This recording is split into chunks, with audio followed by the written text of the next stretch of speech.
I will tell you, you're not going to have a war with me and you're not going to have a third world war with me. That I can tell you. ഇത് Trump തന്റെ തെരഞ്ഞെടുപ്പ് പ്രചാരണ സമയത്ത് പറഞ്ഞത്. താൻ അധികാരത്തിലിരിക്കുമ്പോൾ ഒരു യുദ്ധവും ഉണ്ടാവുകയില്ല, താൻ അധികാരത്തിലിരിക്കുമ്പോൾ ഒരു മൂന്നാം ലോകമഹായുദ്ധം ഉണ്ടാവുകയില്ല. എന്നാൽ ഈ പറഞ്ഞ ട്രംപ് തന്നെയാണ് യാതൊരു കാരണവുമില്ലാതെ ഇറാനെ ഏകപക്ഷീയമായി ഇസ്രയേലിനോട് ചേർന്ന് ആക്രമിക്കുന്നത്.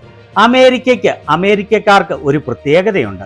അവർക്ക് ഒരു തെറ്റ് പറ്റിയാൽ, ഒരു മിസ്റ്റേക്ക് പറ്റിയാൽ, അവർ തെറ്റുപറ്റിയെന്ന് സമ്മതിച്ച് തിരുത്താൻ തയ്യാറാവും. ട്രംപ് ഇസ്രയേലുമായി ചേർന്ന് ഇറാനെ ആക്രമിച്ചതിൽ ട്രംപിന്റെ സ്വന്തം പാർട്ടിക്കാർ വരെ ട്രംപിനെതിരെ തിരിഞ്ഞിരിക്കുകയാണ് എന്ന് പറഞ്ഞാൽ ഇന്ത്യക്കാർക്ക് അത് അതിശയമായി തോന്നും. അതും കടുത്ത മാഗ സപ്പോർട്ടേഴ്സായ ആളുകൾ വരെ ഇറാനെ ആക്രമിച്ചതിന്റെ പേരിൽ ട്രംപിനെതിരെ ശക്തമായി തിരിഞ്ഞിരിക്കുകയാണ്. അമേരിക്കയിലെ പ്രതിപക്ഷമായ ഡെമോക്രാറ്റിക് പാർട്ടിയിലെ ആളുകളും ഇതിനെതിരെ ശക്തമായി പ്രതിഷേധിച്ചുകൊണ്ട് രംഗത്തെത്തി. അമേരിക്ക ഒരു ജനാധിപത്യ രാജ്യമായി നിലനിൽക്കും എന്നുള്ളതിന്റെ നേർതെളിവാണ് ഇത്.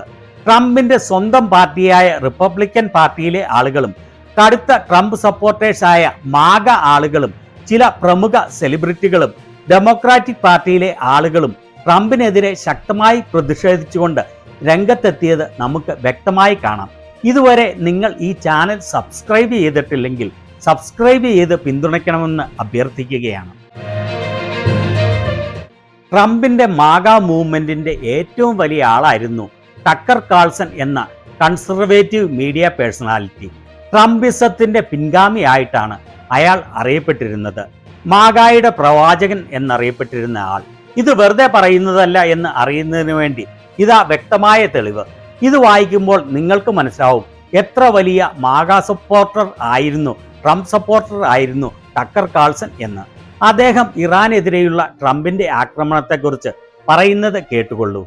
ഇത് അമേരിക്കൻ ഇംഗ്ലീഷിൽ ആയതിനാൽ ചിലർക്ക് മനസ്സിലാക്കുവാൻ ബുദ്ധിമുട്ടുണ്ടാകും. എന്നാൽ ഇവിടെയുള്ള ഇംഗ്ലീഷ് സബ്ടൈറ്റിൽ വായിച്ച് മനസ്സിലാക്കാൻ ശ്രമിക്കണമെന്ന് അഭ്യർത്ഥിക്കുകയാണ്. ഇനി വരുന്ന എല്ലാ വീഡിയോയിലും ഇംഗ്ലീഷ് സബ്ടൈറ്റിൽ ഉണ്ട് എന്ന് ഓർക്കണം. Bibi's running around, this is a fact, I'm not guessing about this, because I talked to people he said it to, is running around the Middle East, his region, and his own country, and telling people, point blank, just stating it, I control the United States, I control Donald Trump. He's saying that, and I dare them to say that's not true. Bibi, not the nation of Israel, not Israelis, and certainly not Jews, whatever that means, the leader, the secular prime minister of a country is doing immense harm to Donald Trump's presidency, to the United States, and to the world. This is an unbalanced person whose only real concern is for himself. He's meddling in an extensive way in American politics. He's loathed by the entire world. He needs the United States, and yet at the same time, he has this patronizing attitude toward Donald Trump, demeaning Trump to people Trump knows, separating from Bibi immediately, I think is an essential next move. But objectively, that is absolutely necessary and very soon, because he is hurting his own country, our country, and the world. Period. ഇവിടെ അയാൾ തുറന്നു പറയുകയാണ്. Israel പ്രധാനമന്ത്രി Benjamin Netanyahu ലോകം മൊത്തം നടന്നു പറയുകയാണ്, ഞാനാണ് അമേരിക്കയെ നിയന്ത്രിക്കുന്നത്, ഞാനാണ് ട്രംപിനെ നിയന്ത്രിക്കുന്നത് എന്ന്. നെതന്യാഹു ട്രംപിന്റെ പ്രസിഡൻസിക്ക് വലിയ ദോഷമാണ് ഏൽപ്പിക്കുന്നത്. ഇസ്രയേലിലെ ജനങ്ങളല്ല, യഹൂദന്മാരല്ല ഇസ്രയേലിന്റെ പ്രധാനമന്ത്രി നെതന്യാഹു. ലോകം മൊത്തം നെതന്യാഹുവിനെ വെറുക്കുകയാണ്. നെതന്യാഹു പറഞ്ഞിട്ടാണ് ട്രംപ് ഇറാനെ ആക്രമിക്കുന്നത് എന്നാണ് ഇദ്ദേഹം പറയുന്നത്. ഇത് വലിയ വാർത്തയായി തീർന്നിരിക്കുകയാണ്. അതുപോലെ അദ്ദേഹം തുറന്നു പറഞ്ഞത് ഇറാനെ ആക്രമിച്ചത് വെറുപ്പുളവാക്കുന്നതും തിന്മയുമാണെന്നാണ്. ഇൻഡിപെൻഡന്റിൽ ഇതിനെക്കുറിച്ച് വന്ന വാർത്തയാണ് ഇത്. ട്രംപിന്റെ അടുത്ത അനുയായിയും മാഗായുടെ അതിശക്തനായ ആളുമായ ടക്കർ കാൾസൺ പറഞ്ഞതാണ് ഇതെന്ന് പറഞ്ഞ്. അതുപോലെ അമേരിക്കൻ മാധ്യമമായ ABC ന്യൂസിൽ വന്ന ഈ വാർത്തയിൽ പറഞ്ഞിരിക്കുന്നത് ഇറാനെ ആക്രമിക്കാൻ ട്രംപ് തീരുമാനമെടുത്തത് ടക്കർ കാൾസണിൽ നിന്നും ചില മാഗ സപ്പോർട്ടേഴ്സിൽ നിന്നും വലിയ തിരിച്ചടിയാണ് നേരിടുന്നത് എന്ന്. റിപ്പബ്ലിക്കൻ കോൺഗ്രസ്മാനായ തോമസ് മേസി ഇതിനെ എതിർത്തുകൊണ്ട് എക്സിൽ പോസ്റ്റ് ചെയ്ത ചില പോസ്റ്റുകളാണ് ഇത്. ഓർക്കണം, ട്രംപിന്റെ സ്വന്തം റിപ്പബ്ലിക്കൻ പാർട്ടിയിൽപ്പെട്ട റപ്പാണ് ഇയാൾ. ഈ യുദ്ധത്തെ ഞാൻ എതിർക്കുന്നു, ഇത് അമേരിക്ക ഫസ്റ്റ് അല്ല. ഇനി കോൺഗ്രസ് കൂടുമ്പോൾ ഞാൻ റോബ് ഖന്നയുമായി ചേർന്ന് ഇറാൻ ആക്രമണത്തിനെതിരെ ഒരു കോൺഗ്രഷണൽ വോട്ട് നടത്താൻ ശ്രമിക്കും. ഇവിടെ കോൺഗ്രസ് എന്ന് ഉദ്ദേശിക്കുന്നത് നമ്മുടെ പാർലമെന്റിന് തുല്യമായതാണ്. അതായത് ഇനി അമേരിക്കൻ പാർലമെന്റ് ചേരുമ്പോൾ ഇതിനെതിരെ ഒരു വോട്ടെടുപ്പ് നടത്തുമെന്നാണ് അദ്ദേഹം പറയുന്നത്. എപ്സ്റ്റീൻ ഫയൽസ് പുറത്തുവിടുന്നതിന് കാരണമായതിൽ പ്രധാനമായ പങ്കുവഹിച്ച ആളാണ് ഇദ്ദേഹം. അദ്ദേഹത്തിന്റെ അടുത്ത ഒരു ട്വീറ്റ് ഇങ്ങനെയാണ്: ഭൂഗോളത്തിന്റെ എതിർവശത്തുള്ള ഒരു രാജ്യത്ത് ബോംബിടുന്നത് എപ്സ്റ്റീൻ ഫയൽസ് ഇല്ലാതാക്കുകയില്ല. സ്റ്റോക്ക് മാർക്കറ്റ് ഇൻഡെക്സ് ആയ ഡൗ ജോൺസ് ഇൻഡസ്ട്രിയൽ ആവറേജ് 50,000-ന് മുകളിൽ പോയാലും. അദ്ദേഹം ഇവിടെ റെഫർ ചെയ്യുന്നത് എപ്സ്റ്റീൻ ഫയൽസിനെ കുറിച്ച് അറ്റോർണി ജനറൽ പാം ബോണ്ടിയോട് കോൺഗ്രസ് ചോദ്യം ചോദിച്ചപ്പോൾ വിഷയം മാറ്റുന്നതിനായി ഡൗ ജോൺസ് 50,000-ന് മുകളിൽ പോയി എന്ന് പറഞ്ഞതിനെ കളിയാക്കി കൂടിയാണ്. ഇവിടെ ട്രംപിന്റെ സെക്രട്ടറി ഓഫ് വാർ പീറ്റ് ഹെഗ്സെറ്റ് പറയുന്നത് കേട്ടുകൊള്ളൂ. മുൻപ് സെക്രട്ടറി ഓഫ് ഡിഫൻസ് എന്ന പേരിൽ അറിയപ്പെട്ടിരുന്ന ഡിപ്പാർട്ട്മെന്റാണ് ട്രംപ് സെക്രട്ടറി ഓഫ് വാർ എന്ന് പേര് മാറ്റിയത്. We didn't start this war, but under President Trump, we are finishing it. ഈ യുദ്ധം തുടങ്ങിയത് ഞങ്ങളല്ല, പക്ഷേ ട്രംപിന്റെ കീഴിൽ ഞങ്ങൾ ഈ യുദ്ധം അവസാനിപ്പിക്കും. നിങ്ങൾ തന്നെയാണ് ഈ യുദ്ധം തുടങ്ങിയത്, അല്ലാതെ ഇറാനല്ല. ഇനി അമേരിക്കയിലെ പ്രമുഖ ഹോളിവുഡ് നടിയായ ജെയിൻ ഫോണ്ട ഇതിനെതിരെ സംസാരിക്കുന്നത് കേട്ടുകൊള്ളൂ. Right now, parents are pulling their children out of the rubble. This dangerous and insane war against Iran not only violates international law and our Constitution, but risks exploding into a vast war of mass proportion, taking the lives of many, including U.S. service people. It is yet again another war based on false information. And I can't help but think back to the Vietnam War. Although it's not written in history books, but the American anti-war movement had a lot to do with ending that war. I truly believe that enough people in this country have learned the lessons of the Vietnam War, of the Iraq War, the war in Afghanistan, and the other unnecessary and illegal wars, that we can say loud and clear, we the people of the United States are here to tell the Trump administration, you may wage this war in our names, but not with our consent. ഇതുപോലെ പരസ്യമായി പറയാൻ ഇന്ത്യയിലെ എത്ര സെലിബ്രിറ്റികൾക്ക് നട്ടലുണ്ട്? മുൻ vice പ്രസിഡന്റും ട്രംപിനെതിരെ മത്സരിച്ച് പരാജയപ്പെട്ട democratic നേതാവുമായ കമല ഹാരിസ് ഇതിനെതിരെ സംസാരിക്കുന്നത് കേൾക്കാം. Donald Trump has dragged us into a war the American people do not want. He has put American troops in harm's way. I unequivocally oppose this war of choice, and everyone should. And the bottom line, when it comes down to it, is that if we want to stop Donald Trump with this random decision that he has arrived at, then Congress must act, and Congress must act immediately. The American people do not want our sons and daughters to go into this unauthorized war of choice, and I unequivocally oppose it. ഇറാനെതിരെയുള്ള യുദ്ധത്തെ ശക്തമായി എതിർക്കുകയാണ് American parliament ഉടനടി ഇടപെട്ട് ട്രംപിന്റെ ഈ ഇല്ലീഗലായ യുദ്ധം നിർത്തിക്കണമെന്ന്. ലോകത്തിലെ ഏറ്റവും പ്രമുഖ സാമ്പത്തിക വിദഗ്ധരിൽ ഒരാളായ യഹൂദ വംശജനായ പ്രൊഫസർ ജെഫ്രി സാക്സ് ഇതിനെതിരെ പ്രതികരിക്കുന്നത് കേൾക്കാം. ഓർക്കണം, ഇദ്ദേഹം യഹൂദനാണ് എന്ന്. എന്നിട്ടും അദ്ദേഹം തുറന്നു പറയുകയാണ്. This has never been about nuclear weapons. This has been about Israel's regional hegemony in the Middle East.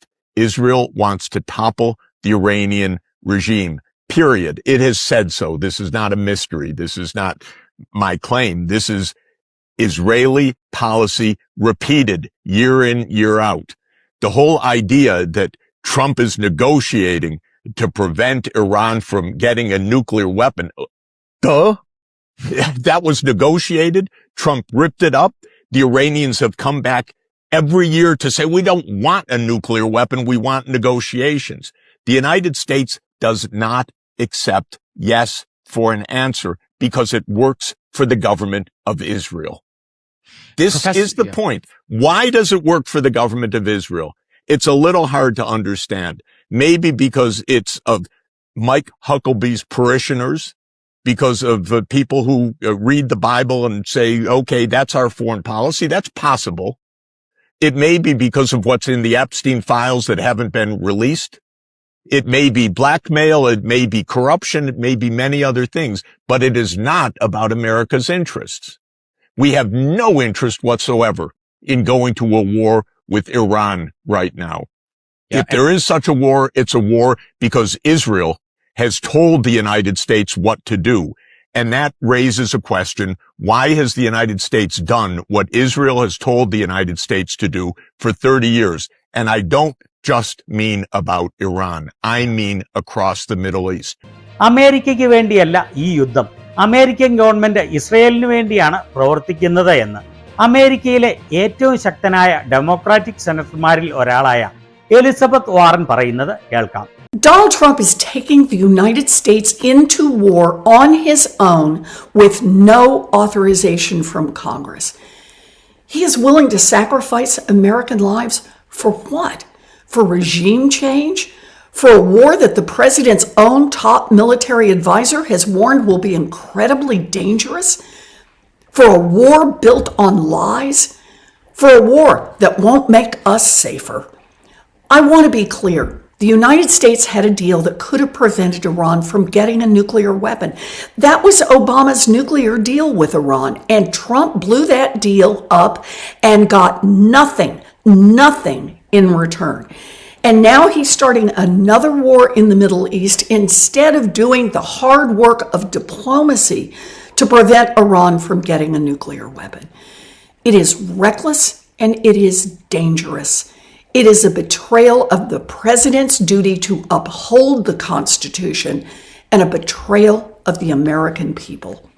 California ഗവർണറും അടുത്ത പ്രാവശ്യം ഡെമോക്രാറ്റിക് പാർട്ടിയിൽ നിന്ന് പ്രസിഡന്റ് സ്ഥാനാർത്ഥിയാകാൻ വളരെ സാധ്യതയുള്ള ആളുമായ ഗാവിൻ ന്യൂസം പറയുന്നത് കേട്ടുകൊള്ളൂ.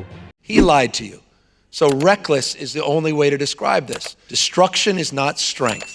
And once again, we've seen him destroy not only our allies in relationship to the rest of the world, but we're seeing him destroy any capacity to explain fundamentally what the core American interest is at this moment, to declare war, to go to war with a regime. He didn't describe to the American people what the end game is here.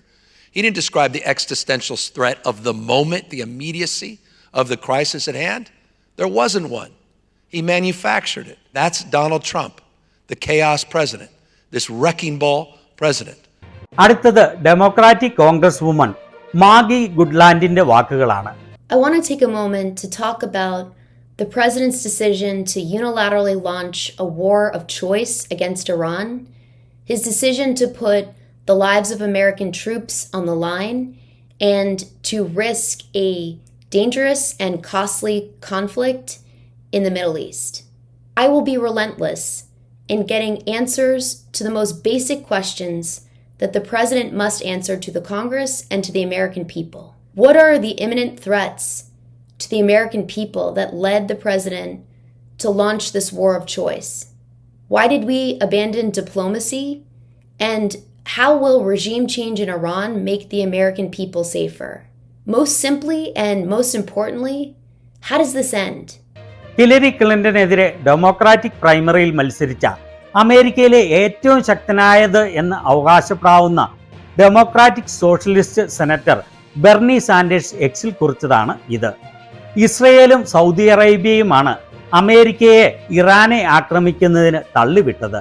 Netanyahu ഗാസയിൽ കൂടുതലും വനിതകളും കുട്ടികളും ഉൾപ്പെടെ 70,000 ആളുകളെയാണ് കൊലപ്പെടുത്തിയത്. Saudi Arabia പ്രതിപക്ഷത്തെ അനുവദിക്കാത്ത ഒരു ഭീകരമായ ഏകാധിപത്യ രാജ്യമാണ്. ഇത്തരത്തിലുള്ള ആളുകളാണോ ഇറാന് സ്വാതന്ത്ര്യം കൊണ്ടുവരാൻ പോകുന്നത്? ആരെങ്കിലും ഇത് വിശ്വസിക്കുമോ? ഇദ്ദേഹവും യഹൂദനാണ് എന്ന് ഓർക്കണം. ഇവിടെ ആലോചിക്കേണ്ട മറ്റൊരു കാര്യം, ഇന്ത്യയിലെ പ്രതിപക്ഷമായിരുന്നു ഇങ്ങനെ പറഞ്ഞിരുന്നതെങ്കിൽ എന്തായിരുന്നു അവസ്ഥ? അവരെ പാകിസ്ഥാനികളും ചൈനീസുകാരും ആക്കിയേനെ, രാജ്യദ്രോഹികൾ ആക്കിയേനെ. എന്നാൽ അമേരിക്ക എന്ന് പറഞ്ഞത് വിവരമുള്ളവരുടെ, വിദ്യാഭ്യാസമുള്ളവരുടെ നാടാണ്. വിവരമില്ലാത്തവർ കുറേയുണ്ടെങ്കിലും എല്ലാ ജനങ്ങളും അഭിപ്രായ സ്വാതന്ത്ര്യത്തിലും വ്യക്തി സ്വാതന്ത്ര്യത്തിലും വിശ്വസിക്കുന്നവരാണ്. അതിനാലാണല്ലോ സ്വന്തം പാർട്ടിയിൽപ്പെട്ട ആളുകൾ തന്നെ ട്രംപിനെ ഇതുപോലെ തുറന്ന് എതിർക്കുന്നത്. ഇന്ത്യ പോലുള്ള രാജ്യത്ത് ആണെങ്കിൽ ഡെമോക്രാറ്റിക് പാർട്ടിയിലെ ആളുകൾ ഇതുപോലെ എതിർത്ത് സംസാരിച്ചതുപോലെ പ്രതിപക്ഷത്തെ ആളുകൾ സംസാരിച്ചാൽ എന്തായിരിക്കും സ്ഥിതി? ഏതായാലും ട്രംപിനെതിരെ വലിയ ജനരോഷമാണ് അമേരിക്കയിലെങ്ങും ഉയരുന്നത്. അടുത്ത നവംബറിൽ നടക്കുന്ന ഇടക്കാല തെരഞ്ഞെടുപ്പോടുകൂടി ട്രംപ് പേരിന് മാത്രമുള്ള പ്രസിഡന്റായി അവശേഷിക്കാനുള്ള 90% സാധ്യതയാണ് ഉള്ളത്. അതാണ് വിവേകമുള്ള, സ്വാതന്ത്ര്യത്തെ മാനിക്കുന്ന, സംസ്കാരമുള്ള അമേരിക്കൻ ജനത. ഇതിനെക്കുറിച്ച് നിങ്ങളുടെ അഭിപ്രായം എന്താണ്?